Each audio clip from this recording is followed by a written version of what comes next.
کہ خود پارٹی سے پارٹی معاملات میں دخل اندازی سے ایک بیان کیا تھا کہ نہیں کریں گے، کیا وہ قرار پہ نہیں، میں نے پارٹی کے معاملات میں کچھ ہمارے اختلافات تھے جن پہ میں نے بیان دیا تھا، جس پہ خان صاحب نے ناراضگی کا اظہار کیا تھا، جس کے بعد میں نے کہا تھا کہ پارٹی کے معاملات پہ میں بیان بازی سے فی الحال اجتناب کروں۔ ابھی اختلافات آپ کے جو ہے وہ دور ہو گئے؟ میں کسی کے ساتھ اختلافات نہیں رکھتا ہوں، لوگ مجھے نہیں چھوڑتے ہیں، باقی میرے خود سے اختلافات نہیں ہے۔ خان صاحب سے جب بھی ملاقات ہوگی یہ سارے معاملات ختم ہو جائیں گے۔ خان صاحب سے کب مل رہے ہیں؟ جب وہ بلائیں گے۔ گزشتہ کیئر ٹیکر نے کوئی 2 درجن سے زائد کیسز میرے خلاف خیبر پختونخوا کے مختلف اضلاع میں درج کیے، اور ان تمام کو میں نے پشاور ہائی کورٹ میں چیلنج کیا ہے، جس کے بعد مجھے امتناعی ملا اور میری گرفتاری جو ہے ان کیسز میں روک دی گئی۔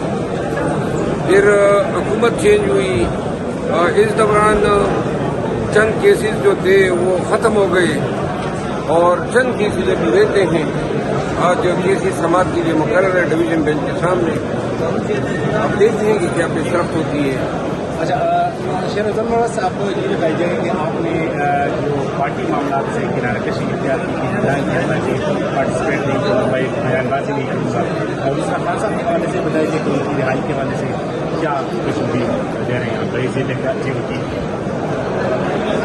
خان صاحب کے کیسز جو ہیں 2 کیسز اب رہتے ہیں، عیدت کیس اور سائفر کیس، اور قوم نے اب یہ دیکھنا ہے کہ آیا خان صاحب کی رہائی ان میں اگر تاخیر کا شکار ہوتی ہے اور اس دوران القادر ٹرسٹ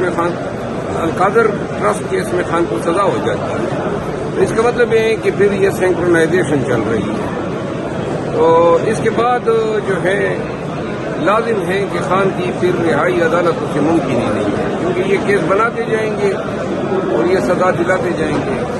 ویجیٹیشن احتجاج کی روایت ہے۔